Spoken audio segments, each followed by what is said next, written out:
بسم اللہ الرحمن الرحیم۔ ڈیئر اسٹوڈنٹس، آج ہم 10th کلاس کی ترجمۃ القرآن کی بک سٹارٹ کرنے جا رہے ہیں۔ اس کا چیپٹر نمبر 1 ہے سورۃ الانعام۔ ٹھیک ہے، سورۃ الانعام کے متعلق جو ہے وہ چیپٹر نمبر 1 ہے ہمارا۔ آج ہم اس کے بارے میں پڑھیں گے۔ پہلے کی طرح سب سے پہلے ہم اس کی ریڈنگ کریں گے، اس کے اندر کون کون سے MCQs ہمارے لیے اہم ہیں ہم وہ کریں گے، اور اس کے بعد جو ہے اس میں جو ہے سورۃ الانعام میں ٹوٹل کتنی آیات جو ہے وہ ہم نے یاد کرنی ہے، اور ہم نے کتنی آیتوں کو ہم نے پڑھنا ہے وہ بھی میں آپ کو ایک ایک لفظ کے ترجمے کے ساتھ بتاؤں گا۔ تو چلیے سٹارٹ کرتے ہیں سورۃ الانعام۔ سب سے پہلے جو ہے وہ سورۃ الانعام کا جو ہے وہ تعارف ہے۔ سورۃ الانعام قرآن مجید کی 6ٹھی صورت ہے، یعنی کہ قرآن مجید میں جتنی صورتیں آ رہی ہیں 1 2 3 4 5 6 7، تو اس طرح قرآن مجید میں جو 6 نمبر پہ صورت ہے وہ کیا ہے، سورۃ الانعام کا نمبر آتا ہے۔ ٹھیک ہے، 7ویں پارے سے سٹارٹ ہو رہی ہے یہ صورت مکہ مکرمہ میں نازل ہوئی۔ یہ تو ہر اپنا اس میں سبق میں آ رہا ہے، 9th میں بھی اور 10th میں بھی، کہ یہ صورت مکی ہے یا مدنی، تو یہ آپ نے یاد رکھنا ہے کہ سورۃ الانعام جو ہے وہ مکی صورت ہے۔ اس میں 165 آیات ہیں اور 20 رکوع ہیں۔ ٹھیک ہے، اس صورت میں آیت نمبر 136 میں الانعام کا لفظ مذکور ہے۔ یہاں سے جو ہے وہ وجہ تسمیہ بیان کی جا رہی ہے کہ سورۃ الانعام کو انعام کیوں کہا جاتا ہے۔ ٹھیک ہے، تو اس صورت کا جو آیت نمبر 136 ہے اس میں الانعام کا لفظ مذکور ہے، ذکر آیا ہے، جو انعاموں کی جمع ہے۔ ٹھیک ہے، اور اس کے معنی مویشی کے ہیں، یعنی مویشی کہتے ہیں اینیملز، جانورز۔ ٹھیک ہے، اسی مناسبت سے اس کا نام سورۃ الانعام رکھا گیا ہے۔ ٹھیک ہے، اس صورت میں ان مشرکین کے نظریات کی تردید کی گئی ہے، یعنی کہ مشرکین کے جو نظریات تھے جو انہوں نے اپنی طرف سے گھڑ لیے تھے، ٹھیک ہے، ان کو رد کیا گیا ہے کہ ان کا حقیقت سے کوئی تعلق نہیں ہے، تردید کی گئی۔ ٹھیک ہے، جو اپنے جانوروں اور مویشیوں میں بتوں کو حصے دار ٹھہراتے تھے، اور انہوں نے خود ساختہ، یعنی کہ اپنی ہی طرف سے کچھ عقائد بنا لیے تھے۔ جیسے ہوتا ہے نا، بندہ کہتا ہے کہ یہ کام میں نے کرنا ہے، یہ نہیں کرنا، حالانکہ اس کا قرآن مجید سے یا اسلامی نالج سے کوئی لینا دینا ہی نہیں ہوتا، اپنا قانون بنا لینا۔ ٹھیک ہے نا، انہوں نے کیا ہے، خود ساختہ عقائد جو ہے، عقائد سے چند جانور اپنے لیے حلال کر لیے اور چند حرام کر لیے، یعنی کہ ایسے جانور جو کہ حلال تھے ان کو کیا کر دیا، چند کو حلال کر لیا، چند کو حرام کر لیا۔ اللہ تعالیٰ نے تو نہیں فرمایا تھا، انہوں نے خود ساختہ عقائد سے ایسا کیا۔ ٹھیک ہے، سورۃ الانعام قرآن مجید کی ابتدائی 7 صورتوں میں سے ہے، جن کے بارے میں نبی کریم علیہ السلام نے ارشاد فرمایا، جس نے یہ ابتدائی 7 صورتیں پا لیں، سیکھ لیں، وہ ایک جو ہے وہ بڑا عالم ہے۔ سمجھ میں آئی؟ سورۃ الانعام جو ہے وہ ابتدائی 7 صورتوں میں سے ہے۔ نبی کریم علیہ السلام نے فرمایا کہ جس نے ابتدائی 7 صورتیں جو ہے وہ سیکھ لیں، وہ ایک کیا ہے، بہت بڑا عالم ہے۔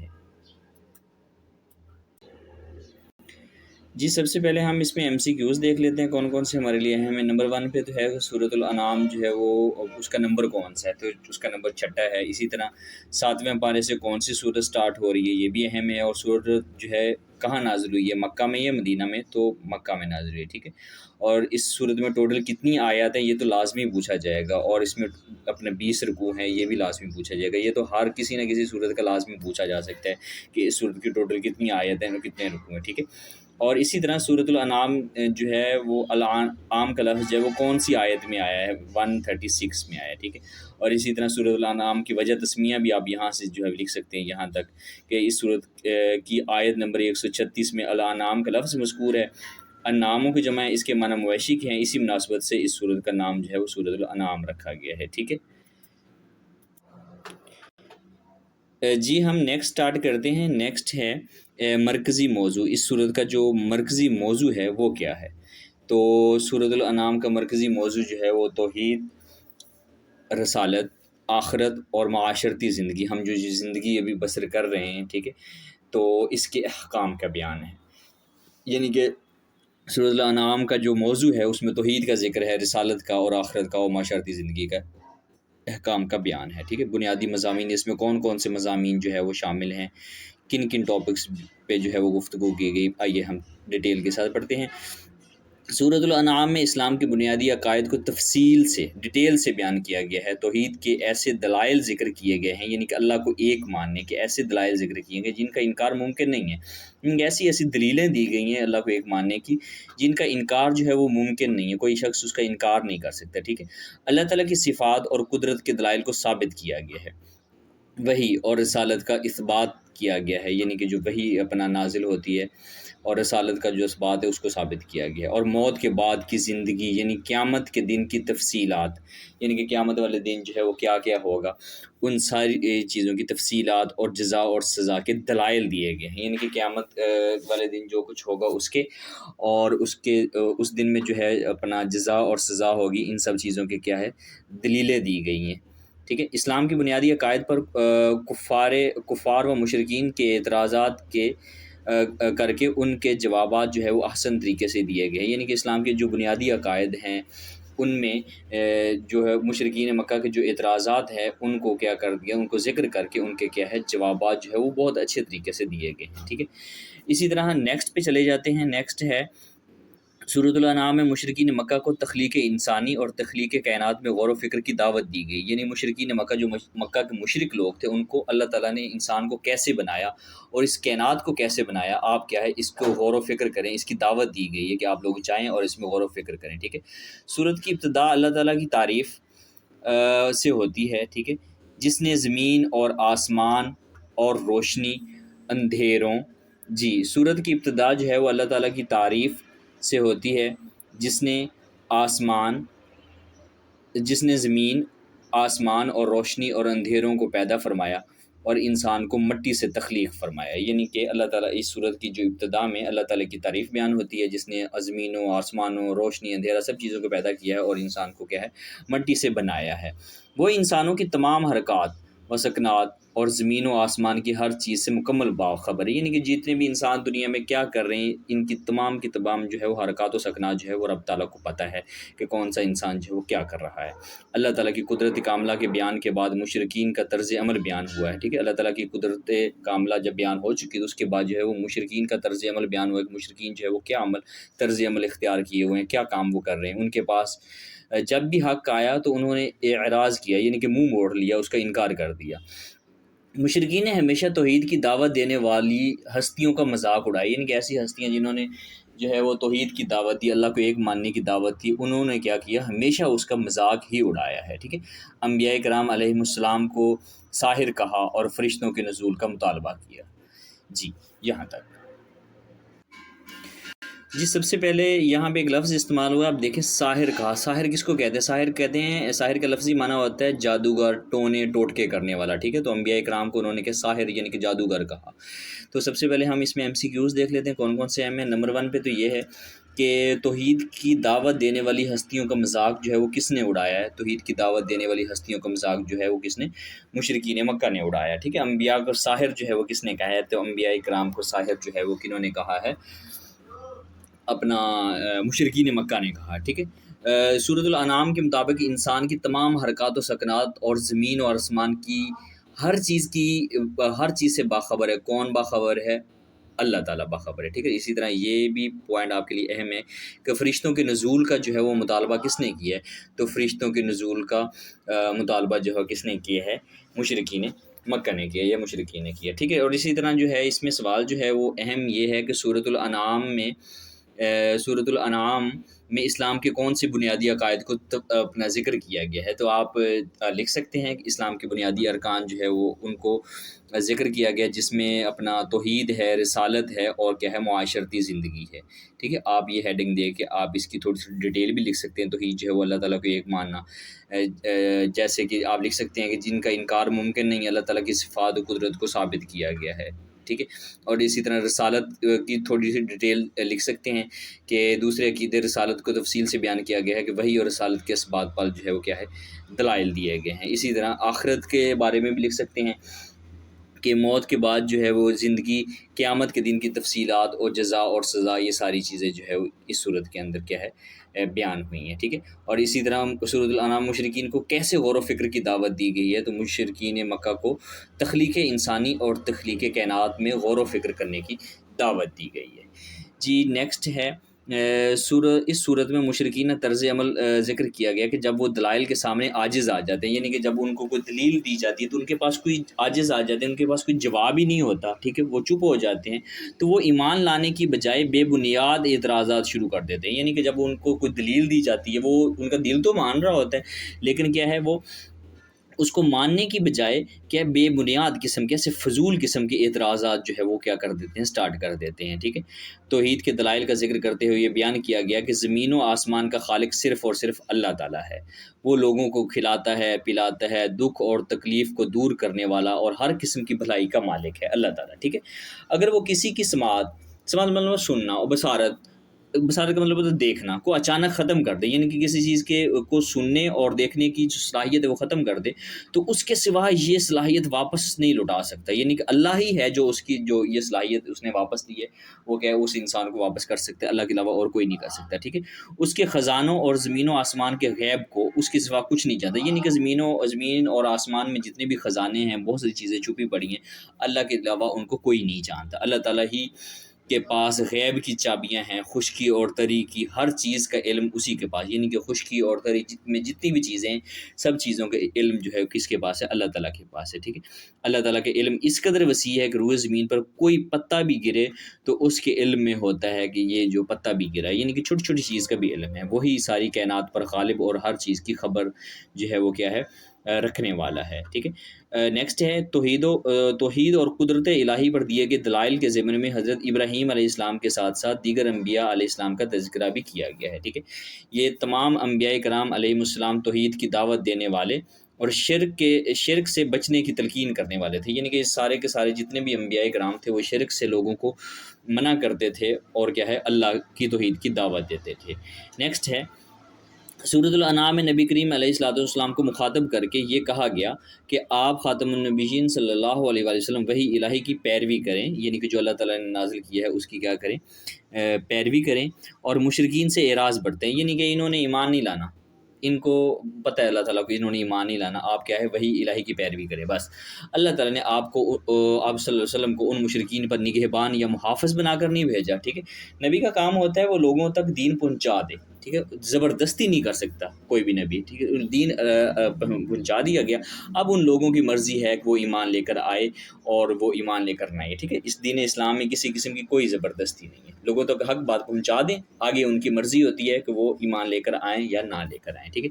یہ اپنے عقائد باطلہ پر جمے ہوئے ہیں، یعنی کہ انہوں نے جو من گھڑت قسم کے عقائد اپنی طرف سے بنا لیے، اس پر کیا وہ ڈٹ چکے ہیں، وہ بازید ہو چکے ہیں، ٹھیک ہے۔ اگر ان کے مطالبے پر فرشتے نازل کر دیے جائیں، انہوں نے مطالبہ کیا تھا نا کہ فرشتے نازل کیے جائیں، کر بھی دیے جائیں، اور ہر چیز ان کے سامنے اللہ تعالیٰ کی وحدانیت کی گواہی دے، یہاں تک کہ مردے ان سے کلام کریں، تب بھی یہ ایمان نہیں لائیں گے۔ اللہ تعالیٰ کو پتہ تھا، کیونکہ ان کے اس کی ڈھٹائی اور اپنا ضد کی وجہ سے اللہ تعالیٰ نے ان کے دلوں پر مہرے لگا دی کہ یہ اب کبھی ایمان نہیں لائیں گے، ٹھیک ہے۔ تو رب تعالیٰ نے کیا فرمایا، اگر مردے بھی ان سے کلام کریں تو یہ تب بھی ایمان نہیں لائیں گے، جب یہ اللہ تعالیٰ کے پاس جمع ہوں گے تو انہیں اپنی ہٹ دھرمی کا انجام پتہ چل جائے گا، انہوں نے جو ضد لگا رکھی ہے اس کا کیا ہے انجام جو ہے وہ پتہ چل جائے گا۔ توحید باری تعالیٰ کے دلائل کے بعد، یعنی کہ توحید باری تعالیٰ کے دلائل کے بعد حلال اور حرام کے مسائل کو بیان کیا گیا، یہ کون سی چیزیں ہمارے لیے حلال ہیں اور کون سی کیا ہے حرام ہیں، ان کے مسائل کو بیان کیا گیا، ٹھیک ہے۔ اور مشرکین کے خود ساختہ اصولوں کی نفی کی، یعنی کہ انہوں نے جو اپنی ہی طرف سے قانون بنا لیے ہیں ان کی کیا نفی کی گئی کہ یہ کسی قسم کا کوئی قانون نہیں اللہ کے نزدیک۔ واضح کیا گیا کہ چیزوں کو حلال اور حرام قرار دینے کا اختیار صرف اللہ کے پاس ہے، اللہ ہی ہے جو اس کے پاس اختیار ہے کہ وہ کون سی چیز حلال اور کون سی چیز جو ہے وہ حرام قرار دیتا ہے ہمارے لیے۔ مشرکین نے حلال و حرام کے اصول خود ہی بنا لیے تھے کہ فلاں فلاں جانور صرف ان کے مردوں کے لیے حلال ہے اور عورتوں کے لیے حرام ہے، یعنی کہ یہ جانور جو ہے یہ مرد تو کھا سکتے ہیں لیکن عورتیں نہیں کھا سکتی، یہ انہوں نے اپنی طرف سے بنایا، اللہ تعالیٰ نے ان کو ایسا بالکل بھی نہیں کہا تھا، ٹھیک ہے۔ کچھ نے چوپایوں پر سواری کو حرام قرار دے دیا اور کچھ نے چوپایوں کو بتوں کے نام پر وقف کر دیا اور انہیں ذبح کرتے وقت یا ان پر سوار ہوتے وقت اپنے بتوں کا نام لیتے ہیں، جیسے ہم کسی سواری پر سوار ہوتے ہیں نا، ہم اللہ کا نام لیتے ہیں، یا کوئی جانور ہم ذبح کرتے ہیں تو کیا ہم کیا کرتے ہیں، اللہ اکبر اللہ اکبر، اللہ کا نام لیتے ہیں، وہ کیا کرتے تھے اپنے بتوں کا نام لیتے تھے۔ اللہ تعالیٰ نے ان تمام عقائد و نظریات کو ان کی غلطی قرار دیا کہ یہ آپ کی غلطی ہے جو انہوں نے یہ ایسے من گھڑت قسم کے عقائد بنائے ہوئے ہیں۔ بہتا ہوا خون، خنزیر کا گوشت، خنزیر کہتے ہیں بگس کو، ٹھیک ہے، اور وہ جانور جن کو ذبح کرتے وقت اللہ تعالیٰ کے سوا کسی اور کا نام پکارا جائے وہ حرام قرار دیے گئے، یعنی کہ بہتا ہوا خون بھی آپ کے لیے حرام ہے، خنزیر کا گوشت بھی، اور وہ جانور جن کو ذبح کرتے وقت اللہ تعالیٰ کے علاوہ کسی اور کا نام لیا جو سارے کے سارے کیا ہے حرام قرار دیے گئے۔ سورۃ الانعام کی آیت نمبر 151 سے 153 میں حکم دیا گیا ہے کہ اللہ تعالیٰ کے ساتھ کسی دوسرے کو شریک نہ ٹھہرایا جائے، ٹھیک ہے، والدین سے حسن سلوک کیا جائے، اور اولاد کو رزق کی کمی کی وجہ سے قتل نہ کیا جائے۔ یعنی بہت سارے لوگ ہوتے ہیں نا، وہ کیا کرتے ہیں، ان کے پاس اتنے وسائل نہیں ہوتے، وہ اپنی اولاد کو ہی قتل کر دیتے ہیں۔ آپ دیکھتے ہوں گے کہ ہر روز کوئی نہ کوئی واقعہ پیش آتا ہے کہ فلاں نے کیا کہ اپنے بچوں کو گولی مار کے جو وہ خودکشی کر لی، ٹھیک ہے۔ تو اولاد کو رزق کی کمی کی وجہ سے انسان کو قتل نہیں کرنا چاہیے، بے حیائی کے قریب نہ جائے، اور قتل و غارت گری نہ کی جائے۔ یتیموں سے حسن سلوک کا حکم دیا گیا، اور ان کا مال کھانے سے وہ منع کیا گیا۔ ناپ تول پورا کرنے اور ہر معاملے میں عدل و انصاف کرنے کا حکم وہ ارشاد فرمایا۔ ان احکام پر عمل کرنے کو صراط مستقیم کہا جاتا ہے۔ یعنی کہ اگر آپ نے ان ساری کی ساری چیزوں پر عمل کیا تو ان کو کیا کہا جاتا ہے، صراط مستقیم کہا جاتا ہے۔ تو سب سے پہلے ہم اس میں ایم سی کیوز دیکھتے ہیں کہ ایم سی کیوز وہ ہمارے لیے کون کون سے اہم ہیں۔ تو نمبر 1 پہ وہ دیکھیں کہ توحید باری تعالیٰ کے دلائل ان کو بیان کرنے کے بعد کن کا ذکر ہے، تو حلال اور حرام کا ذکر ہے۔ یہ بہت اہم ہے ہمارے لیے۔ اور نیکسٹ ہے چیزوں کو حلال اور حرام قرار دینے کا اختیار وہ کس کے پاس ہے۔ چیزوں کو حلال اور حرام دینے کا اختیار صرف اللہ تعالیٰ کے پاس ہے، ٹھیک ہے۔ مردوں کے کلام کرنے پر بھی ایمان نہیں لائیں گے، مردوں کے کلام کرنے پر بھی ایمان نہیں لائیں گے۔ کون ایمان نہیں لائیں گے مردوں کے کلام کرنے پر؟ وہ مشرکین مکہ جو شرک کر رہے تھے، وہ کبھی بھی ایمان نہیں لائیں گے، ٹھیک ہے۔ نیکسٹ آپ یہ بھی کافی اہم ہے کہ بہتا ہوا خون، خنزیر کا گوشت اور جانور ذبح کرتے اللہ کے علاوہ کسی اور کا نام پکارا جائے گا تو اس کو حرام قرار دیا گیا۔ کس صورت میں حرام قرار دیا گیا؟ سورۃ الانعام میں کیا ہے، ان کو وہ کیا ہے، حرام قرار دیا گیا۔ حلال اور حرام کے اصول جو خود سے انہوں نے بنا لیے تھے، کنہوں نے بنا لیے تھے؟ مشرکین مکہ نے کیا ہے، وہ خود سے وہ اس طرح کے قوانین بنا لیے تھے، ٹھیک ہے۔ اور اسی طرح وہ ہم دیکھتے ہیں کہ اس میں وہ سوالات ہمارے لیے کون کون سے اہم ہیں۔ سوالات نمبر 1 میں تو یہ کہ سورۃ الانعام میں توحید کے کون سے دلائل وہ بیان ہوئے ہیں، ٹھیک ہے۔ توحید کا سب سے پہلی دلیل تو یہ بیان ہوئی کہ زمین اور آسمان کا خالق وہ صرف اور صرف کیا ہے، زمین اور آسمان کا خالق وہ صرف اور صرف وہ یہاں سے آپ دیکھیں کہ اللہ تعالیٰ ہے، ٹھیک ہے۔ وہ لوگوں کو کھلاتا ہے، پلاتا ہے، دکھ اور تکلیف کو دور کرنے اور ہر قسم کی بھلائی کا کیا ہے، مالک ہے۔ اور اسی طرح اگر اللہ تعالیٰ کسی کی سماعت اور بصارت، یہ دوسرا آپ لکھ سکتے ہیں، کو اچانک ختم کر دے، اگر آپ کو یہ لفظ نہ بھی آ رہے ہیں تو آپ یہ لکھ سکتے ہیں کہ دیکھنے اور سننے کی صلاحیت کو ختم کر دے، ٹھیک ہے۔ تو اس کو اللہ کے علاوہ اور کوئی واپس نہیں لا سکتا۔ اور تیسرا آپ یہ لکھ سکتے ہیں کہ اللہ تعالیٰ کا علم وہ بہت زیادہ وسیع ہے، زمین پر ایک پتا بھی گرتا ہے تو اللہ تعالیٰ کو اس کا بھی اپنا معلوم ہوتا ہے۔ اس میں آپ یہ بھی دیکھ سکتے ہیں سورۃ الانعام کی ایک آیت نمبر 151 سے 153 میں وہ کس چیز کا حکم دیا گیا ہے۔ تو اس آیت میں اللہ تعالیٰ کے علاوہ کسی دوسرے کو اللہ کے شریک نہ ٹھہرایا جائے، والدین سے حسن سلوک، اولاد کو وہ قتل کرنے سے روکنا، اور یہ ساری چیزیں وہ شامل ہیں۔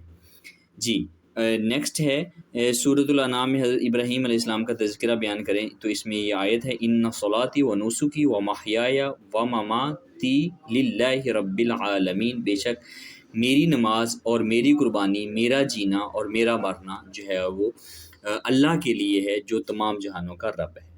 جی یہاں سے سورج سٹارٹ ہو رہی، تو یہاں پہ ہم دیکھتے ہیں کہ کون سی آیات وہ ہم نے یاد کرنی ہے اور کن آیاتوں کا امتحان لیا جائے گا۔ تو آیت نمبر 151 تا 153، آیت نمبر 151 تا 153 وہ ہم نے یاد کرنی ہے، اور انہی میں سے وہ امتحان لیا جائے گا۔ چلیے ہم آیت نمبر 150 پہ چلتے ہیں اور اس کو سٹارٹ کرتے ہیں۔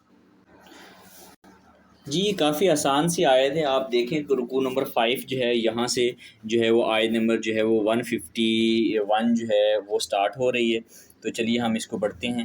جی کل کا مطلب ہوتا ہے کہ آپ فرما دیجئے، کہہ دیجئے، کہنا، ٹھیک ہے۔ تعالو آؤ، اتلو میں پڑھ کر سناؤں، ٹھیک ہے۔ اتلو کا مطلب کیا ہوتا ہے؟ میں پڑھ کر سناؤں۔ ما حرما، جو کچھ، ماں کا مطلب ہوتا ہے جو کچھ، حرما حرام کیا گیا، جو کچھ حرام کیا گیا، ربکم تمہارے رب نے، حرام کیا تمہارے رب نے، علیکم تم پر، اللہ تشرکو، اس کے ساتھ کسی کو شریک نہ ٹھہراؤ، بھی کا مطلب ہوتا ہے اس کے ساتھ، شیئن کسی چیز کو، ٹھیک ہے۔ پہلے ہم ترجمہ یہاں تک کر لیتے ہیں کہ آپ فرما دیجئے کہ آؤ میں پڑھ کر سناؤں جو کچھ تمہارے رب نے تم پر حرام کیا ہے، یہ کہ اس کے ساتھ وہ کسی کو شریک نہ ٹھہراؤ، ٹھیک ہے۔ نیکسٹ ہے وبالوالدین، وبالوالدین کا مطلب آپ جانتے ہیں، اور والدین کے ساتھ احسانا، اچھا سلوک کرو، ولا تقتلوا، اور قتل نہ کرو، اولادکم، اپنی اولاد کو، ٹھیک ہے. من املاک کا مطلب ہوتا ہے تنگ دستی کے، غربت تنگ دستی کے ڈر سے. ٹھیک ہے، تو ہم اس کا ترجمہ کرتے ہیں اور والدین کے ساتھ اچھا سلوک کرو اور اپنی اولاد کو تنگ دستی کے ڈر سے جو ہے وہ قتل نہ کرو. نیکسٹ ہے نحنو. نحنو کا مطلب ہوتا ہے ہم. نرزقکم، تمہیں بھی رزق دیتے ہیں، وَإِيَّاهُمْ، اور انہیں بھی رزق دیتے ہیں. یعنی کہ اللہ تعالیٰ نے فرمایا کہ ہم تمہیں بھی رزق دیتے ہیں اور تمہاری اولاد کو بھی رزق دیتے ہیں. ٹھیک ہے، تو صرف جو ہے وہ اس کی وجہ سے تنگ دستی اور اس کی وجہ سے جو ہو اپنی اولادوں کو قتل نہ کرو. ٹھیک ہے، نیکسٹ ہے ولا تقربو. ولا تقربو، اور قریب مت جاؤ. ٹھیک ہے، ولا نہ جاؤ، تقربو قریب، اور قریب نہ جاؤ. الفواحش. فواحش کا مطلب ہوتا ہے بے حیائی کی باتوں. ٹھیک ہے، ماں جو ظاہرہ ظاہر ہے، منہا ان میں سے. ٹھیک ہے، وما اور جو باتانا پوشیدہ ہے. تو اس کا ہم ترجمہ کرتے ہیں اور بے حیائی کی باتوں کے قریب مت جاؤ. ٹھیک ہے، بلا تقربو، اور نہ قریب جاؤ بے حیائی کی باتوں کے. ماں ظاہرہ، اور میں جو ظاہر ہے اور جو پوشیدہ ہے. ولا تقتلوا، اور اپنی اولاد کو قتل نہ کرو. ولا تقتلوا، اور قتل نہ کرو. النفس، اس جان کو.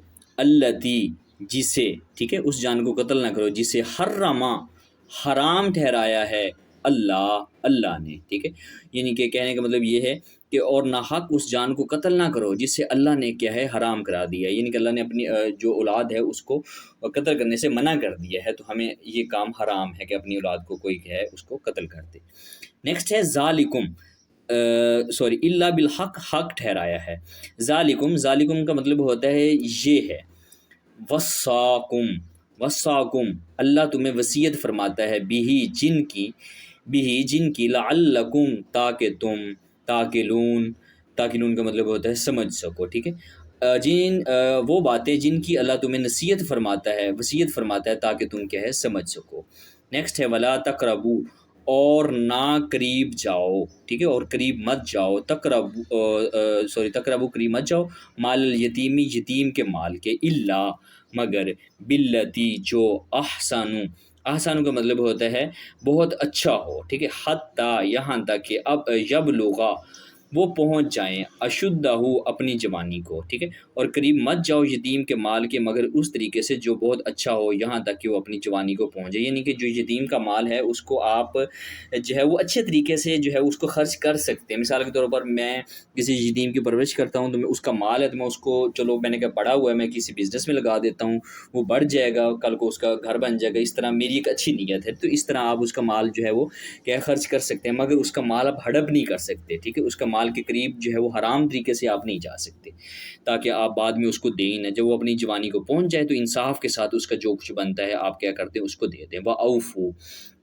وَأَوْفُوا کا مطلب ہوتا ہے، ایک منٹ. وَأَوْفُوا، اور وَأَوْفُوا الْكَيْلَ، اور انصاف کے ساتھ. ٹھیک ہے، وَأَوْفُوا، اور پورا کرو ناپ کو. والمیزان، اور تول کو. ٹھیک ہے، بالقسط، انصاف کے ساتھ. یعنی کہنے کا مطلب یہ ہے کہ اور انصاف کے ساتھ ناپ تول کو پورا کرو. لا نکلف کا مطلب ہوتا ہے ہم ذمہ داری نہیں ڈالتے. نفسن، کسی شخص پر. الا، مگر. وسعہا، اس کی طاقت کے مطابق. ٹھیک ہے، یعنی کہ اللہ تعالیٰ نے فرمایا کہ ہم کسی شخص پر اس کی طاقت سے زیادہ ذمہ داری نہیں ڈالتے ہیں. ٹھیک ہے، جتنی اس کی طاقت ہے ہم اتنی ہی اس پر ذمہ داری ڈالتے ہیں. وَإِذَا قُلْتُمْ کا مطلب ہوتا ہے اور جب بھی. قُلْتُم، بات کرو. فَعْدِلُوا، تو عدل کرو. وَلَوْ، اگرچہ. کانا، ہو. ذا قربا، کوئی رشتہ دار ہی. وَبِعَهْدِ اللَّهِ، اور اللہ سے کیے ہوئے وعدے کو. وَبِعَهْدِ اللَّهِ، اللہ سے کیے ہوئے وعدے کو. اوفو، پورا کرو. ذالکم کا مطلب ہوتا ہے یہ ہے وہ باتیں. ٹھیک ہے، یہ ہے آپ کہہ سکتے ہیں. وصاکم، اللہ تمہیں وصیت فرماتا ہے. بھی، جن کی. لعلکم تعقلون، تاکہ تم کیا ہے نصیحت حاصل کرو. تو یہاں سے دیکھیں، اور جب بھی بات کرو تو عدل کرو، اگرچہ کوئی رشتہ دار ہی کیوں نہ ہو. اللہ سے کیے ہوئے وعدوں کو پورا کرو. یہ وہ باتیں ہیں جن کی اللہ نے تمہیں وصیت فرمائی ہے. کیوں وصیت فرمائی ہے؟ تاکہ تم کیا کر سکو، اس میں جو ہے وہ نصیحت حاصل کر سکو. جی، لاسٹ آیت ہے وَأَنَّا کا مطلب ہوتا ہے اور بے شک. ہاذا، یہ ہے. ٹھیک ہے، صراطی، میرا راستہ. مستقیما، سیدھا. فَاتَّبِعُوهُ پس اس کی پیروی کرو، ولا کا مطلب ہوتا ہے نہیں، تتبعو اور پیروی نہ کرو، ٹھیک ہے، تتبعو کا مطلب ہوتا ہے پیروی لا نہ کرو، اور پیروی نہ کرو سبولا کا مطلب ہوتا ہے دوسرے راستوں کی، غلط راستوں کی، فتفرقا، ٹھیک ہے، فتفرقا ورنہ تم الگ کر دیں گے، ورنہ وہ الگ کر دیں گے، بکم تمہیں، عن سبیلی اس اللہ کے راستے سے، ذالکم یہ ہیں وہ باتیں، ٹھیک ہے، وصاکم وہ تمہیں وصیت فرماتا ہے، بھی جن کی، لعلکم تاکہ تم پرہیزگار بن جاؤ، ٹھیک ہے، اور بے شک یہ میرا جو ہے وہ سیدھا راستہ ہے، بس اس کی پیروی کرو اور دوسرے راستوں کی پیروی نہ کرو، ورنہ تمہیں اس اللہ کے راستے سے الگ کر دیں گے۔ یہ ہیں وہ باتیں جن کی جو ہے وہ اللہ تعالیٰ تمہیں وصیت فرماتا ہے، کیوں وصیت فرماتا ہے؟ تاکہ تم پرہیزگار بن سکو، ٹھیک ہے۔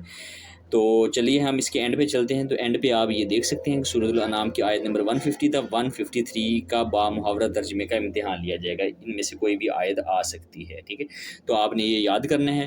نیکسٹ ہے جو ہے ذخیرہ الفاظ، ٹھیک ہے، ان میں جو الفاظ میں ہے معنی ہے، ان میں سے جو ہے ان الفاظ میں سے کوئی نہ کوئی الفاظ پوچھے جائیں گے۔ تعالو آؤ، ٹھیک ہے، اللہ تشریکو بالکل آسان سے ہے کہ تم شریک نہ ٹھہراؤ، اوفو پورا کرو، اتلو میں پڑھتا ہوں، من املاک مفلسی کے ڈر سے، غربت کے ڈر سے، کیل معاف، ٹھیک ہے، حرما حرام کیا، ایاہم انہیں بھی، المیزان تول، ربکم تمہارا رب، الفواحش بے حجائی، بالقسط انصاف کے ساتھ، ٹھیک ہے۔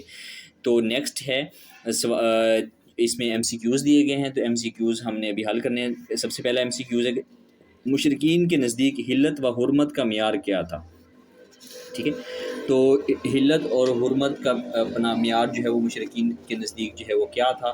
تو سب سے پہلا ہے سابقہ آسمانی کتابیں ہیں، خود ساختہ عقائد ہیں، تو اس کا جواب جو ہے وہ خود ساختہ عقائد ہیں، یعنی کہ جو اپنی ہی مرضی سے انہوں نے گھڑ لیے، ٹھیک ہے۔ الانعام کی واحد کیا ہے؟ انعام کی واحد جو ہے وہ نمبر اے پہ کھڑی ہے، النعام ہے۔ الانعام کا معنی کیا ہے؟ مویشی ہیں، ٹھیک ہے۔ سورۃ الانعام میں توحید کی دلائل کے ضمن میں ذکر کیا گیا، کس چیز کا ذکر کیا گیا ہے؟ تو انبیاء علیہ السلام کا جو ہے وہ کیا ہے؟ ذکر کیا گیا ہے۔ اسی طرح لاسٹ ہے رزق کی کمی کی وجہ ڈر سے اللہ تعالیٰ نے مشرکین کو منع فرما دیا ہے، کس چیز سے منع فرما دیا ہے؟ اولاد کو قتل نہ کرنے سے، یعنی کہ آپ اولاد کو قتل جو ہے وہ نہیں کر سکتے۔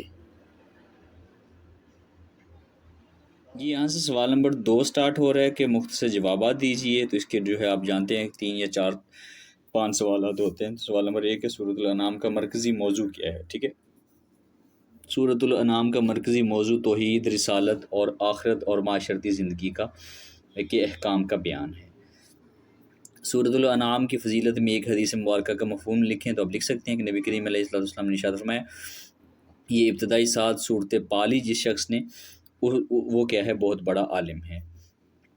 نیکسٹ حدیث پاک ہے کہ جانوروں سے متعلق حدیث پاک کہہ رہا ہوں، سوال نمبر 3 ہے جانوروں سے متعلق مشرکین کے 2 سے عقائد تحریر کریں۔ آپ لکھ سکتے ہیں کہ نمبر 1 میں جانوروں اور مویشیوں میں بتوں کو اللہ تعالیٰ کا حصہ دار ٹھہراتے تھے، نمبر 2 پہ حلال اور حرام کے اصول خود بنا لیتے تھے، ٹھیک ہے، چند جانور اپنے لیے حلال سمجھے اور چند حرام سمجھتے تھے، اور جانوروں کو ذبح کرتے وقت یا ان پر سوار ہوتے وقت اپنے بتوں کا نام لیتے تھے۔ سوال نمبر 4 ہے سورۃ الانعام کی روشنی میں کوئی سے 2 معاشرتی احکام تحریر کریں۔ نمبر 1 پہ یتیموں سے حسن سلوک کیا جائے اور ان کا مال نہ کھایا جائے۔ نمبر 2 پہ ناپ تول کو پورا کیا جائے اور عدل و انصاف سے کیا ہے؟ کام کیا جائے۔ سوال نمبر 5 ہے سورۃ الانعام میں تبلیغ دین کے حوالے سے نبی کریم خاتم النبیین صلی اللہ علیہ وآلہ وسلم کو کیا نصیحت کی گئی ہے؟ تو نبی کریم علیہ السلام کو نصیحت کی گئی ہے کہ وحی الہی کی پیروی کریں، مشرکین سے اعراض برتیں۔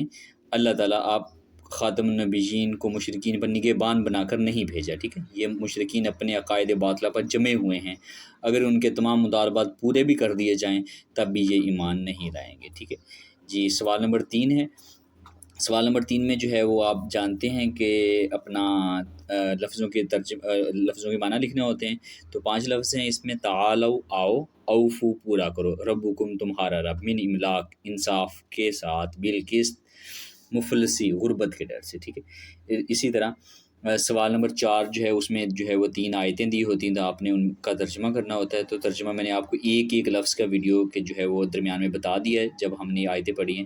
یہ 150 سے 153 تک جو ہم نے آیات پڑھی ہیں یہ انہی میں سے ہے، ٹھیک ہے۔ تو آپ نے یہاں سے دے کر جو ہے وہ آپ نے اس کو یاد کر لینا ہے۔ یہ آیت نمبر 1 ہے، اور یہ آیت نمبر 2 ہے، اس کا ترجمہ ہے، اور یہ آیت نمبر 3 کا ترجمہ ہے، ٹھیک ہے۔ یہ سوال نمبر 2 اور 3 ہو گیا۔ آگے دیکھیں سوال نمبر جو ہے وہ 5 ہے کہ سورۃ الانعام کی بنیادی مضامین پر نوٹ لکھیں۔ تو چلیے ہم اس کی سٹارٹنگ میں چلتے ہیں، میں آپ کو بتاتا ہوں کہ کیسے کیسے آپ نے اس کی بنیادی جو ہے وہ مضامین پر نوٹ لکھنا ہے۔ جی سب سے پہلے آپ یہاں پہ پہلی ہیڈنگ دیں گے تعارف میں آپ لکھ دیں گے کہ سورۃ الانعام قرآن مجید کی 6ٹھی سورت ہے، یہاں سے لے کر آپ یہاں تک لکھ سکتے ہیں، ٹھیک ہے۔ اور نیکسٹ جو ہے وہ آپ ہیڈنگ دے دیں مکی صورت، تو آپ سورۃ الانعام جو ہے وہ مکہ مکرمہ میں نازل ہوئی، اسی اپنا مناسبت جس کو مکی صورت کہا جاتا ہے، ٹھیک ہے۔ نیکسٹ آپ ہیڈنگ دیں گے سورۃ الانعام کی وجہ تسمیہ، سورۃ الانعام کو سورۃ الانعام کیوں نام رکھا گیا ہے، تو آپ یہاں سے لے کر جو ہے وہ یہاں تک آپ لکھ سکتے ہیں کہ سورۃ الانعام جو ہے وہ اس صورت کے آیت نمبر 136 میں لفظ انعام کا ذکر آیا ہے، تو اس لیے اس کو کیا ہے سورۃ الانعام اس کا نام رکھا گیا ہے، ٹھیک ہے۔ مشرکین کے نیکسٹ آپ ہیڈنگ دیں گے سورۃ الانعام کی فضیلت، ٹھیک ہے۔ تو سورۃ الانعام کی فضیلت کے بارے میں یہ حدیث پاک جو ہے آپ لکھ سکتے ہیں، بہت ہی ایزی سی حدیث ہے، ہر اپنے سبق میں آئے گی۔ نبی کریم علیہ السلام نے ارشاد فرمایا کہ جس نے ابتدائی 60 صورتیں جو ہے وہ پالیں وہ ایک بہت بڑا عالم ہے، ٹھیک ہے۔ نیکسٹ آپ دیں گے سورۃ اپنا انعام کے مرکزی موضوع، تو اس میں آپ یہ لائن لکھ دیں گے، ٹھیک ہے۔ اور اس کے جو بنیادی عقائد بیان ہوئے ان میں دو لائنیں جو آپ لکھ دیں گے۔ نمبر 1 پہ توحید کا بیان ہے، ٹھیک ہے۔ توحید جو ہے وہ ایسے دلائل کو کہتے ہیں کہ جن جو کہ اللہ تعالیٰ کو ایک ماننے کے اوپر دیے جاتے ہیں۔ اس صورت میں ایسے دلائل دیے گئے ہیں کہ جن کا جو ہے وہ انکار کرنا ممکن نہیں ہے، ٹھیک ہے۔ اور نمبر 2 پہ رسالت کا بیان آپ دے سکتے ہیں۔ نمبر 3 پہ جو ہے وہ آخرت کا بیان آپ دے سکتے ہیں، اس کی صرف دو لائنیں جو ہے وہ لکھ دیں، ٹھیک ہے۔ اور اس میں آپ حلال اور حرام کے مسائل لکھ سکتے ہیں کہ سورۃ الانعام میں توحید کے بیان کے بعد جو ہے وہ اللہ تعالیٰ نے حرام اور حلال کے مسائل جو ہے وہ بیان فرمائے ہیں، ٹھیک ہے۔ اور اسی طرح والدین سے حسن سلوک، بس اتنا آپ لکھ دیں گے، آپ لوگوں کے لیے یہ کافی ہوگا، ٹھیک ہے۔ امید ہے کہ آپ کو آج کا لیسن جو ہے وہ پسند آیا ہوگا۔ کسی قسم کا آپ کا کوئی کویشچن ہو تو آپ کمنٹ باکس میں یا ویڈیو کے ڈسکرپشن میں جو ہے وہ میرے انسٹاگرام اکاؤنٹ کا لنک موجود ہے، آپ وہاں پہ آ کر پوچھ سکتے ہیں۔ دعاؤں میں یاد رکھیے گا۔ اللہ حافظ۔